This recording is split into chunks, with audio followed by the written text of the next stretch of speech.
A dream and his genitals. He fell asleep in the bathtub, surrounded by cigars floating around him like the logs of a dismembered cabin. The accident that caused the destruction remained unclear, but gathered on the bathroom mirror along with the steam and the stench, and the stench, and the stench, and the stench, and the stench, and the stench, the stench, the stench, the stench, stench, stench, stench, stench, stench. On mounds of sand, he spent his dream hours, slow chewing the skins of that bitter citrus, the skins that dyed his teeth and tongue.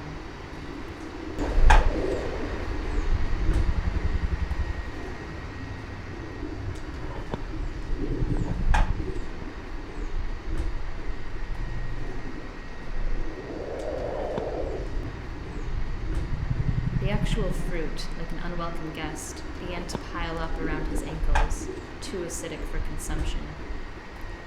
Wherever he relieved himself, a tree bearing the same fruit would sprout up. And so he went on like this, chewing and pissing his days away. "This is not ironic," he mumbled to no one in particular. He woke up with the taste of rust in his mouth, and rotting genitals made of gold and rainbow sprinkles, the water browned with the ashes of cigars. His large nipple, her pictures. The exposed nipple only made her think of eggs frying on the asphalt on some sticky afternoon. A runny yolk like some sick joke, she was equally compelled to look away as she was to lick the insides of all of his cotton button-ups. He told her not to shave her legs or her armpits, but she would pluck away any black hair that sprouted up circling her pink nipples or on the underside of her neck. She didn't care for the way eyebrows exposed expression and would glue gold sequins to her eyelids when going to the picture show, holding a pocket mirror in front of her face, watching the colored light reflecting on this eyelid and that one, and mouthing the actor's lines. Sometimes she would deviate from the script, and sometimes not. Argument. It was too much. It all started in their sleep. "Why, Isia," he mumbled, close to her ear last night. "All the livelong day." She did not respond, except to hum the melody of some melodrama she caught on her sick days in childhood. But through her sleeping lips, the humming was more of a buzz, and wasps slowly seeped into his night dream. His arm searched for something blunt to pound them into the ground, the way one would pound in protruding nails in a hardwood floor. His fist caught her buzzing face, and startled, she shot up and pushed him out of bed, out of bed, out of bed, out of bed, out of bed, out of bed, out of bed, out of bed, out of bed, out of bed, out of bed, out of bed, out of bed, out of bed, out of bed, out of bed, out of bed, out of bed, out of bed, out of bed. There were no words, but the next day was strewn with actions. Too much salt on breakfast eggs, too much salt spilt under the table, too much rain from the windows that were not closed, too much smoke in the air, and too loud operas playing continuously on scratchy records. It was too much. It's like an earthquake living on my tree. It's like an earthquake. My heart is at sea. It's like an earthquake. Don't you wanna be he?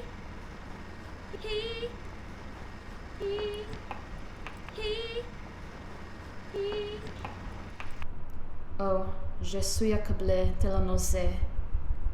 She fainted quite dramatically, but wholeheartedly. It was enough to make him go to the bedroom and retrieve the sheet that she thought was far too red and cover her completely, save for her hair which protruded as though it were detached from her body, some wandering animal detached from her body, some wandering animal. He fell asleep next to her, petting it.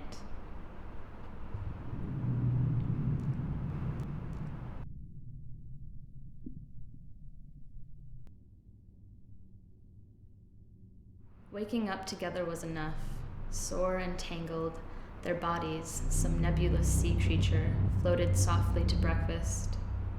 He buttered her toast, and she spoke of battle wounds. It really was a lovely morning.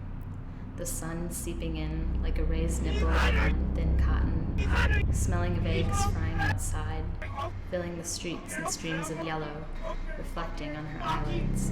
Fucking monkey! What? Shut up! What the fuck? You've got a fucking large nipple! What's up with my nipple? Ah, no!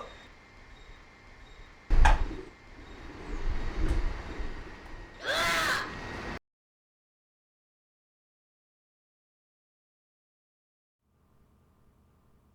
Hello, mirror. Is this you, mirror? Hello, mirror. Is this you, mirror? Hello, mirror. I are we, mirror. We are we, mirror. Mirror. Hello, mirror. I are we, mirror. We are I, mirror. I are we, mirror. Hello, mirror. Hello, mirror. Hello, mirror. Hello, mirror. I are we, mirror. We are we, mirror. I are we.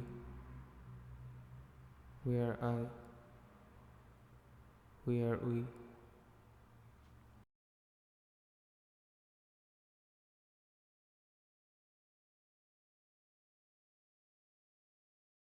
The ends come marching in, William said.